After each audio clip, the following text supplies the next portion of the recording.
บริษัทมาฮอดแล้วพอดีว่าพอเราเอิ้นบอกเมื่อกี้ดิน้องทุกใจบ่อยู่แล้วบริษัทเนาะเอ้าน้ำลูกก็ออกมาบ่ได้ขึ้นฮอดเอ้าไปได้ก็บ่คิดฮอดเมื่อยต้มมังหยอกมังยาเมื่อยต้มมังหยอกยาแล้วไปให้เขาดูแลเปลี่ยนดูแลเปลี่ยนไปตามพักผ่อนนี่ก็ดีเอาขอจักปีเอาทีแบบได้ครัวแบบขออนุญาตแบบครัวดูแลลูกเลยทีเดี๋ยวนี้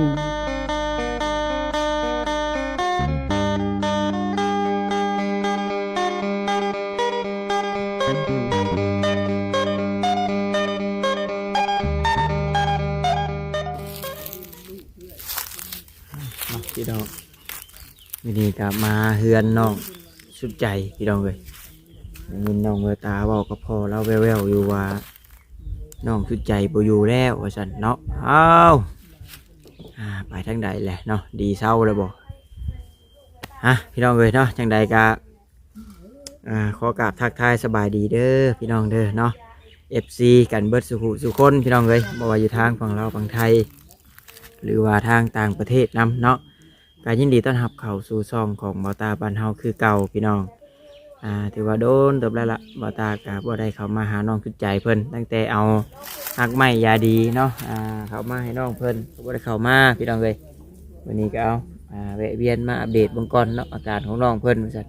มาฮอดแล้วพอดีว่าพอเราเอิ้นบอกเมื่อกี้ดิน้องสุดใจบ่อยู่แล้วว่าซั่นเนาะเอาไปทางใดเดี๋ยวสิเข้าไปถามเบื้องก่อนพี่น้องเนาะเบิ่งเอาไม้มาแน่บ่เวียดพอแล้วแฮงเว้าคอยอยู่ก่อนบัดนี้ใส่ไม้ก่อนพี่น้องเนาะนี่ก็ฮ้อนพี่น้องแดดแท้แดดว่าโอ้ยปวดโผ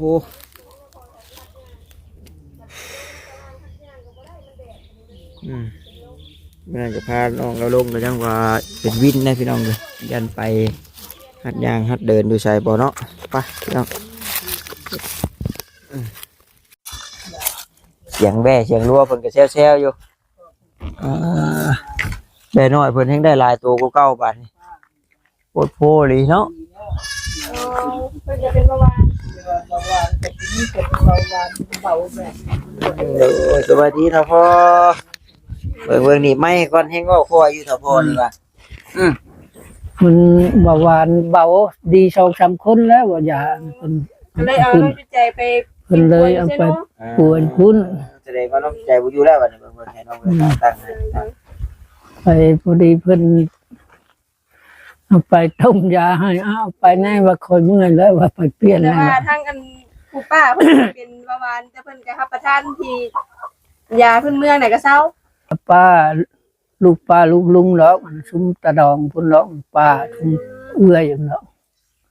พี่น้องทั้งแม่เนาะอะไรกันพี่น้องทั้งเอื้อยทั้งอันพี่น้องทั้งอันทั้งเอื้อยนะเป็นแบบป้าแบบลูกไปได้จักมื้อแล้วจ้ะพ่อลูกผัวแต่ไปแต่วันพุธตอนแรงวันพุธว่าก็เพิ่นไปพุ่นก็ให้เพิ่นดีเพิ่นเศร้าเนาะเป็นผัวพุ่นก็ได้ว่าแล้วไปพุ่นมันก็สะดวกสบายเพิ่นสิพาไปหัดย่างได้ว่าจ้าสิพาหัดย่างนะก็สิอันนี้อยู่ว่าถ้าสิมีบ่มีผู้พาหัดย่างได้ก็แม่นกับพื้นที่มันก็บ่กว้างเนาะเด็กเด็กน้อยลงไปลิ้นไปหยังแน่ไปเปลี่ยนสถานที่อะไรก็ได้มันคืออาการดีขึ้นตะกี้ก็ว่าสิไปก่อนหั่นแล้วว่าวันอาทิตย์วันเสาร์เพิ่นอีกนั่นวัดท่าหมอผู้ขึ้นไปเฮ็ดเวียกอยู่เหนือพุ่นบ่ลงมาหมอนั้นว่าเท้าคอยมีนั่นพุ่นแล้วจังลงมาเท้ามีเวียกจังสิได้ลงมาว่ะมันเป็นตำรวจอยู่แขวงนะเพิ่นส่งขึ้นไปเหนือ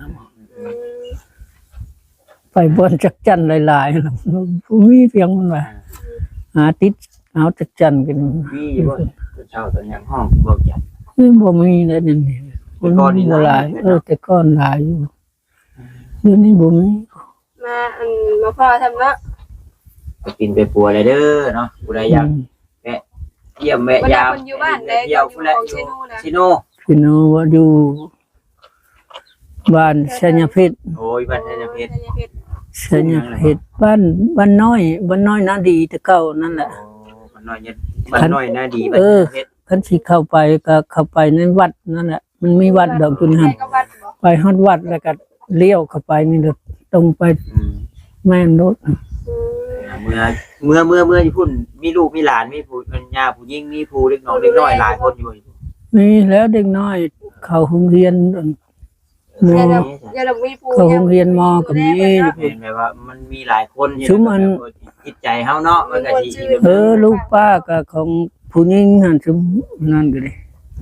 ดูพี่แบบ มันก็บ่ เข้ามาก็เห็นแต่ปลาไม้ บ่ได้มีผัว โน่นนี่นั่นมันก็บ่นี่ปานใด ไปเพิ่งกับ บ่นอกตาจำบ่นี่ใช้เลนไกล กับเพิ่นป้านั่นแหละมาต้มมากินพุ่นน่ะ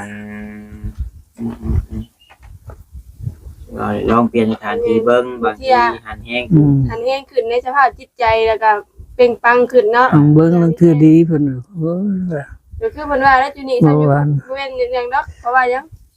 บ่ได้ไปทางไหนเด้มีหมู่อีก นั่นบางทีบัดโอ้มันคำมันหยังเพิ่นพาไปย่างน้ำเดินน้ำหยังที่นะพอจับย่างอันนี้ย่างเพิ่นได้ลอง มันก็น้ำมันออกมาบ่ได้ขึ้นฮอด เอาไปได้ก็บ่คิดฮอด เมื่อย เมื่อย เมื่อยต้มบางหยอกบางยา มือตัวมันยอยาแล้ว ไปให้เขา ดูแล เปลี่ยนดูแลเปลี่ยน แล้วพอแล้วจะเดินเนาะ ทางพักผ่อนนี่ก็ดี เอาขอจักปีเอาทีแบบได้ครัวแบบเอาขออนุญาตแบบครัวดูแลลูกเลยทีอ่ะ เดี๋ยวนี้มันจักปีแล้วมัน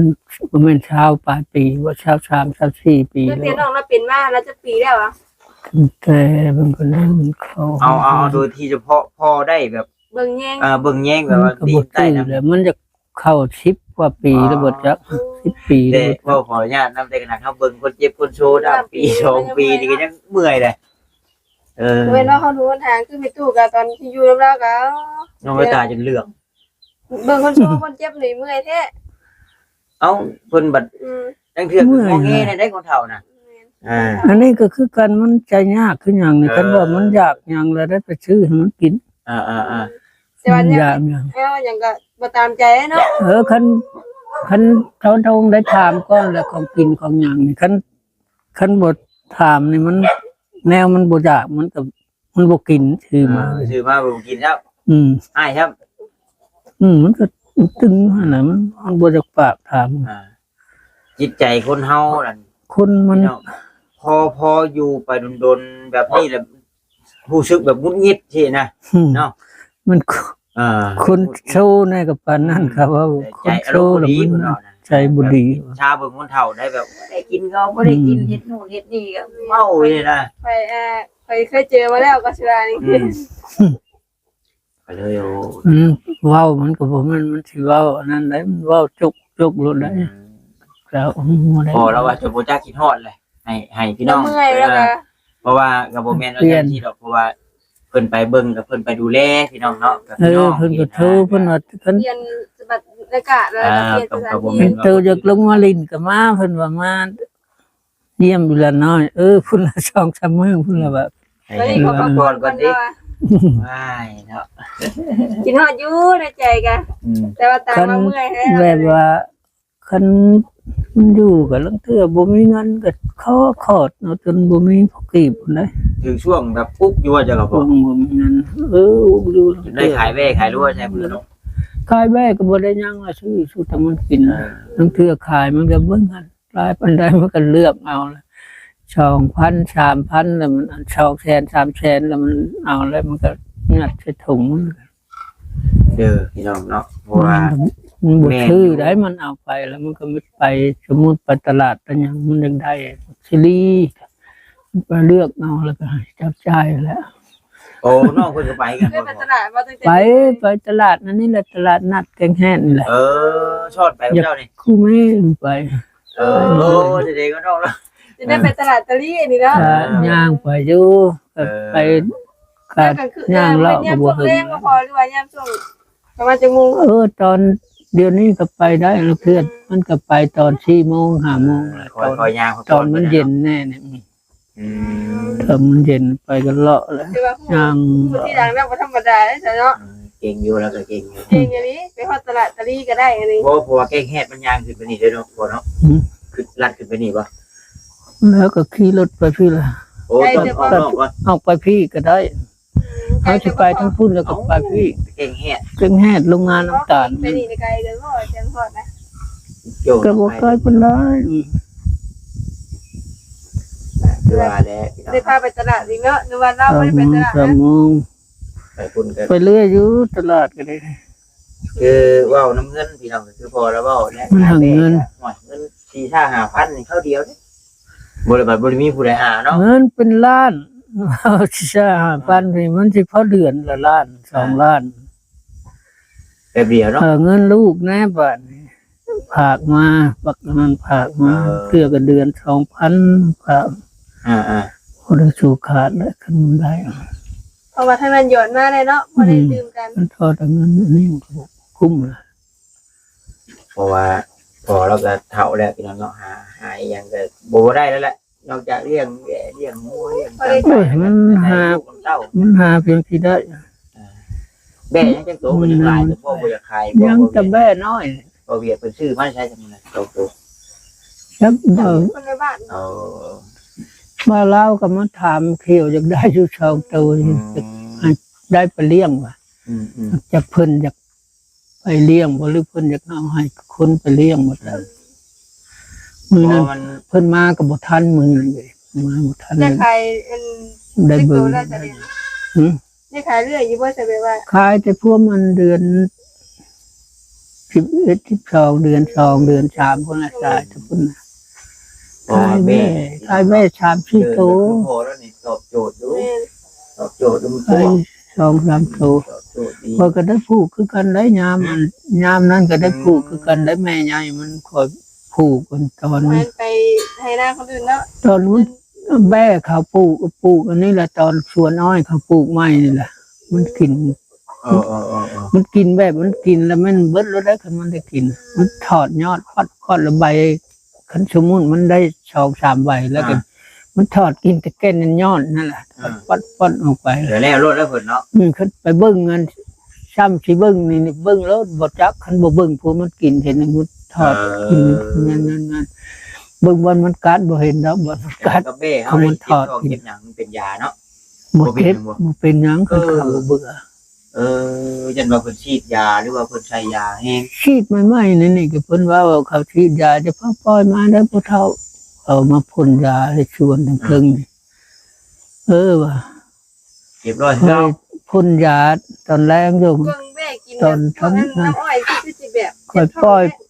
ล่อยไปก็มิดชะม้อยบ่ได้เป็นหยัง แต่ว่างัวนั่นเจ็บได้พอ จับ มันบ้านเนาะปีมันปลูกอ้อยใหม่ลงท้อง ยืงท้อ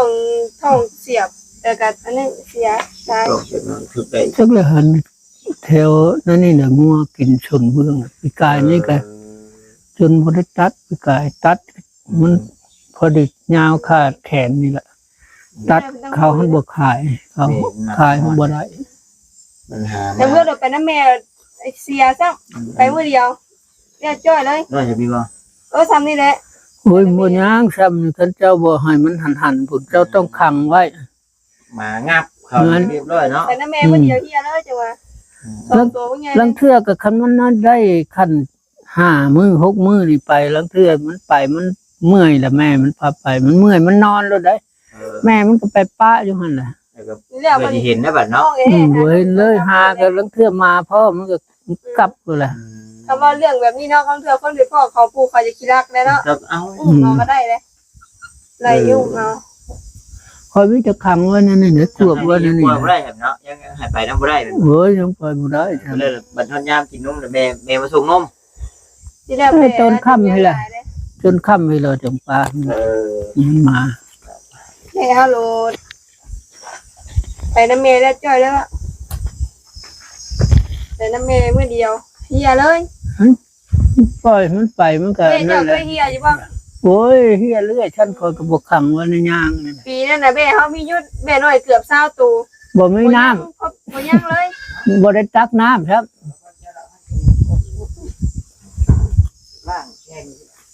ยังอยู่ประมาณยังอยู่ประมาณ1-3ตัวนี่แหละเบ้ประมาณ20ตัวนะเบ้น้อยนะไปน้ำเมย์ก็เฮียไปน้ำแต่ละมื้อ จะต้องขังไว้มันบ่ตายดอกคันขังไว้บัดมันมาสิผูกแล้วแม่นนั่นเลิศมาสิผูกแล้วก็ปล่อยมันกิน มันก็หูเลยเนาะเขาเคยจับเคยขัง ยามเช้าก็เฮาก็จับไว้แล้วสิปล่อยแม่มัน นี่คือน้องคนติด จับขังไว้แล้ว เจ๊กโตแม่ด้วยเดี๋ยวนี้ แม่อันนี้ลูกซ้ำนี้บ่ แม่ ลูก9ตัว โอ้เป็ดเก้าตัวกูได้หลายตัวอีเคยจำประมาณตัวกลางนี่พ่อขายประมาณจะ100,000ตัวกลางไม่กลางเนี่ยเวลา พอ ก็ ดี ไม่นั่ เป็ ง น นะ พอดีเป็นแม่นางนี่บ่ แม่น ตัวละล้านเขาขายเขาซื้อเมื่อนั้นบักบ้านนั้นน้องคำแหงมาถามเขาจะซื้อแต่สมอิดเพิ่นก็ว่า800,000ก็สิไปล้านหนึงเด้บ่ขายบ่ล้านก็บ่ได้ขายแล้วว่าเขาของเขาบ่ เรือล้านปลายบอกไป บ่ขายยาเลยบ่ได้ขายก็มันเบิดตัวขายเลยเดิ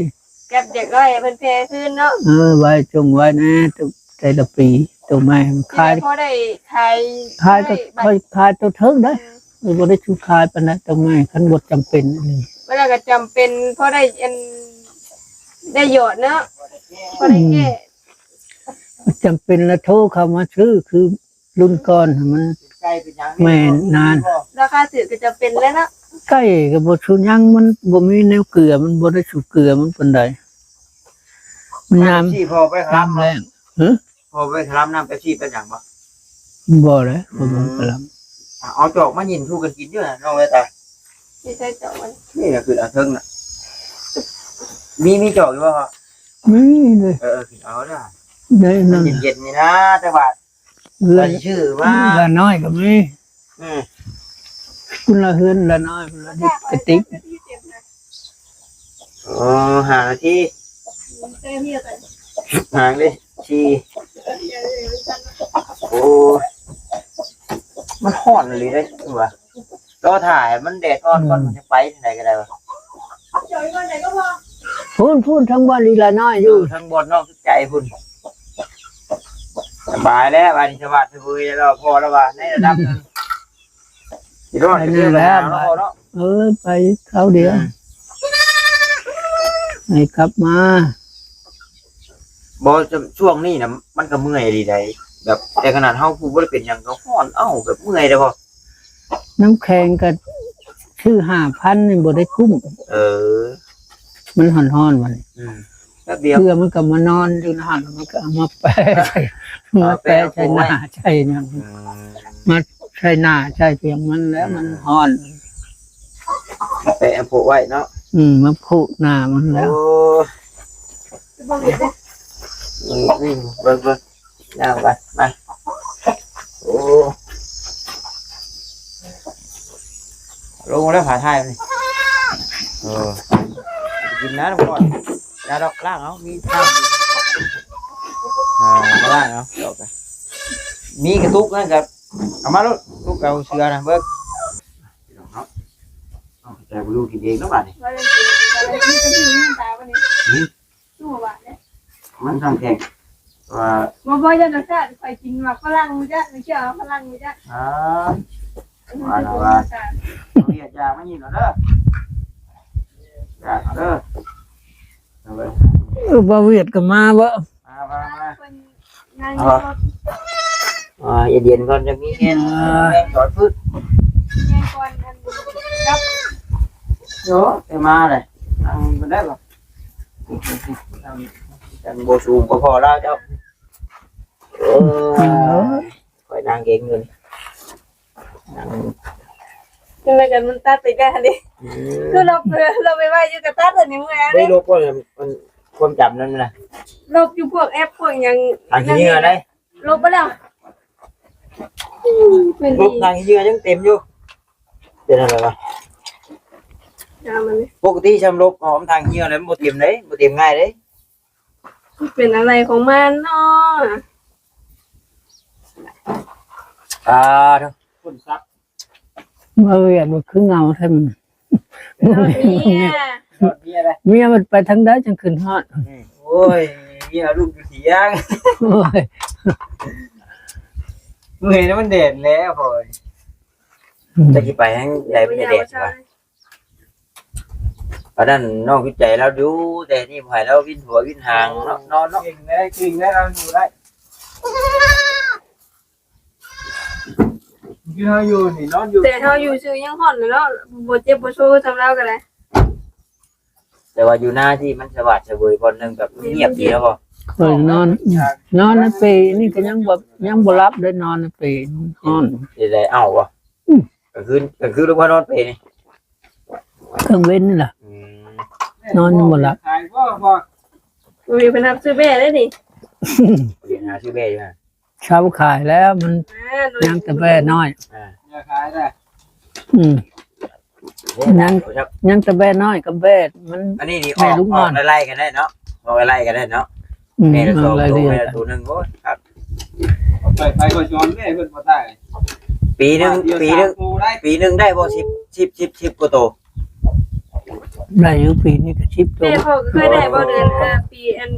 แม่ละ บาทนี้10ตัวนี่ประมาณ แม่ละชามว่างหันได้อยู่คนบ่ได้จังให้มันได้แม่ละชาม เป็นได้พ่อ หมู่ใหญ่บ่ มันบ่ใหญ่ ประมาณ ใหญ่ได้ ประมาณเดือน12นี่ขายได้แม่นบ่พอนี่ อืม ได้เนาะได้ก็สมมุติว่าตัว เดือนหนึ่งเดือนสองละ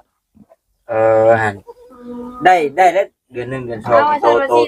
2,000ฮะ เอาสิได้ขอตัวลาคลิปไปนะ เป็นอะไรจำหน่อย คนจำอีกแล้วพี่น้องเอ้ยเนาะลมยังคือเก่าเนาะเอาสบายดีสวัสดีเนาะสบายดีสวัสดี เริ่มได้เจ้าเริ่มที่ได้ล่างพอได้ มาหาน้องคือใจกับพ่อพี่น้องเราเพิ่นได้ในเซโนพี่น้องเอ้ยเนาะ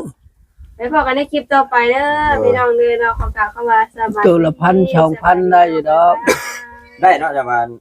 อืม จะมาเดือน1เดือน2เนาะ ได้เดือนสอง กลัวเรียกหมูอยู่ แสนที่พ่อ หืม เรียกหมูอยู่เด้เนาะ แต่ก็เป็นใหญ่แล้วพ่อผมถามเบิ่งพ่อแล้วขายได้อยู่ได บ่ทันมา ว่านี่ก็ชื่อ ผู้สวนอ้อยแหวเต็ม นี่เดินอยู่ที่นะฉันเจ้าได้ตารางแบบตารางขังเนาะพอเนาะโอ้ยสบายเลย แต่ถือเลขก็บ่ถือเชื่อว่าชื่อเพ่ได้จัก4-5ตัวอ่ะนั่นถือก็ดอก คือยังเบิดบุญตัวชื่อนะมาเห็นพอดีมาให้พอไปด้วย คือบัดอันเฮ็ดในได้ฉันบัดแล้วพาสิเลี้ยงคือแบบมือไว้อะไว้ให้มาครบบ่ ชื่อเพ่นะ อืม ไอ้นั่นแหละ ชื่อจะหมดชื่อ มีผู้เลี้ยงอยู่บ่ ฮะ ไว้ให้แม่เลี้ยง อยู่นามีดอก หมดชื่อจักแม่นี่ก็แม่นึงละ2โตชอไล่ๆกันเสื้อ10โตเนาะ นี่ได้จักหาแม่ได้ข่อยได้หลาย เอาตัวแล้ว มันก็ได้แล้ว ปีนึง คือแม่เดียวมันก็ออกลูกแล้วมันก็ไปเรื่อยๆแล้วบ่ได้หึงนะ ยังบ่มีงบชื่อเพ่จักหาฮกแม่แล้วก็อ้อมบวกหน้าโอ้ ชามตูนี่คันมันได้ลูกชามตูนี่แหละแม่นคันมันใหญ่กับเจ้าได้หานมให้มันกินละนั่น เคยเลี้ยง เป็น นุ่ม น้ำเบ้บ้านเมาเลยใหญ่เบิดกูโตพอ เจ้าเขาเลี้ยงนุ่มนำจังได๋ บ่ มาเลี้ยงที่ บ่เลี้ยงนมมีแต่แม่มัน บ่มีมันสิไปใหญ่นะแม่คอยพุ่มหันชองแม่มันได้ชามตูมีจ้อยเข้ามันเห็นเนาะ บาดนี้สมมุติมันนั่นชองตูน้ำมันแห่นมันกินอิ่มละบาดนี่มันกินละบาดนี่แม่มันบ่อยกินบาดมันไปเจ้าก็บ่ได้กินอยู่หั่นละบาดสิเข้าเทื่อหน้ามันเจ้าบ่แข็งแห้งชะมูเจ้าไปคาบนมดุดออก มันดุดออก ใหญ่เบ้แบบ ไม่ได้ยันเป็นแม่แล้วยันแม่ให้กินว่า ต้องมี มีแต่นั่นแหละเฉพาะเอ้ยน้องคือใจกับรุ่นเบิ้งพี่น้องเอ้ยเนาะไปเซโนสิดีเช่าขึ้นบ่หรือว่าสิแข็งแห้งขึ้นบ่ก็ถ่าเบิ้งน้ำกันป้าฉันลูกๆก็สิได้จบคลิปกันเด้อโดยสบายดีพ่อโดยพอเพิ่นก็นั่งง้อมแง้มดินอยู่ผู้เดียวแหละบาดนี้ถามพี่น้องลูกสาวอยู่บ่แล้วว่าโอ้ยอย่าบ่รู้สึกว่าคิดฮอดรับแล้วว่าเช้าเมื่อยก่อนให้เขาเจ้าไปเบิ่งถ่าก่อนแล้วว่า เบิ่งโดนแล้วเนาะพี่น้องเนาะโอ้ย10 กว่าปีแล้วเราอ่ะปีแล้วแหละพี่น้องเอ้ยแต่บ่ต้านี่โอ้ยคิดฮอดจะจ้อยว่าลูกสาวเนาะเอิ้นเปาะแล้วแต่ละมื้อคืนนี่ก็ให้เบิดคืนฮ้อนมันกลางเว้นที่น่ะพออยู่น้ำห้องน่ะพี่น้องบัดกลางคืนเลยความฮ้อนมันคายโตออกมาแล้วโอ้ยเอ้าขนาด นอนสิบ่ได้แถมแมลงนี่เพิ่นยังประกาศว่าสิดับไฟ1ชั่วโมงพี่น้องเนาะทั่วประเทศสิดับไฟ1ชั่วโมงบ่ซั่นทั่วโลกเฮ้คักบาดนี้พี่น้องเอ้ยเตรียมตัวรถ1ชั่วโมงนุกดังหึยน่ะ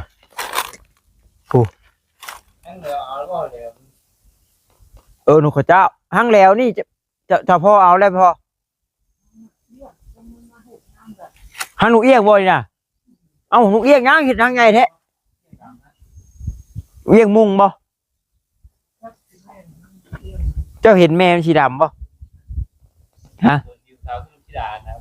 หนูเอี้ยงมุงนั่นปากเป็นไอ้น่ะพังโทสั่งนี่พี่น้องเนาะเอาโอเคพี่น้องสบายดีเด้อพี่น้องเด้อบ๊ายบาย